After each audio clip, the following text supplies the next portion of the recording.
मतचोरीवरून राहुल गांधींकडून पुन्हा आरोपांचा बॉम्ब. कर्नाटकातल्या आळंदमध्ये 6018 तर महाराष्ट्रातील राजुरा मतदारसंघात 6800 मतदार हटवल्याचा दावा.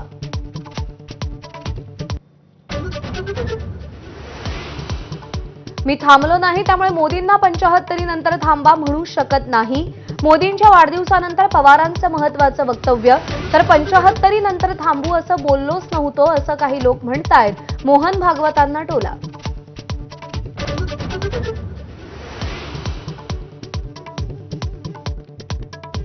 राहुल गांधींच्या हायड्रोजन बॉम्बची मी वाट पाहतोय. शरद पवारांचं वक्तव्य. निवडणूक आयोगाच्या भूमिकेमुळे लोकांच्या मनात संशय निर्माण झाल्याची टीका.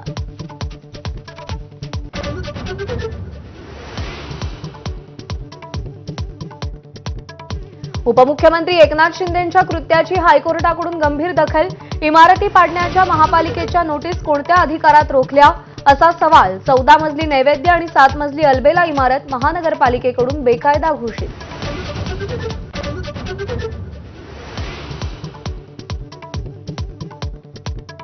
शिंदे फडणवीस हे नशा नसलेल्या ब्रँडीच्या बाटल्या. ठाकरे ब्रँडबाबत फडणवीसांनी केलेल्या टीकेवरून संजय राऊतांचा पलटवार.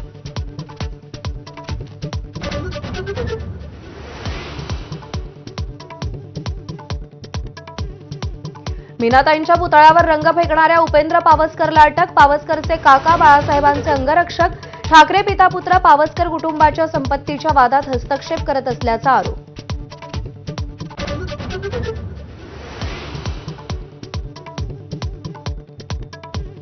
देशभरातील मराठा समाजाचं दिल्लीत अधिवेशन घेणार. मनोज जरांगेंची घोषणा. हैदराबाद आणि सातारा गॅझेटच्या अंमलबजावणीच्या पार्श्वभूमीवर अधिवेशन. लवकरच तारीख जाहीर करणार.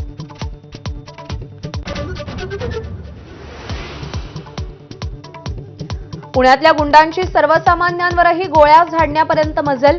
गाडीला साईड दिली नाही या क्षुल्लक कारणावरून निलेश घायवळ टोळीकडून गोळीबार.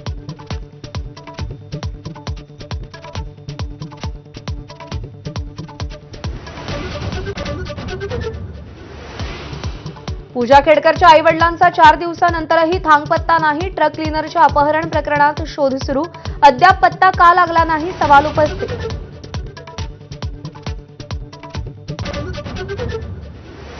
पुन्हा एकदा भारत विरुद्ध पाकिस्तान हाय व्होल्टेज सामना रंगणार. यूएई सोबत सामना जिंकल्यानंतर सुपर 4 मध्ये भारत पाकिस्तान लढत. पुन्हा राजकीय वाद पेटण्याची शक्यता.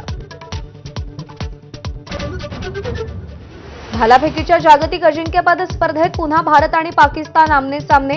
टोकियोमध्ये सुरू असलेल्या स्पर्धेमध्ये भारताचा नीरज चोप्रा आणि पाकिस्तानचा अर्शद नदीम अंतिम फेरीत उतरणार.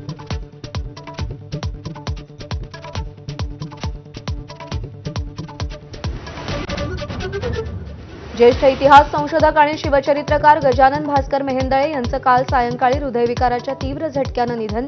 आज सकाळी पुण्यात अंत्यसंस्कार.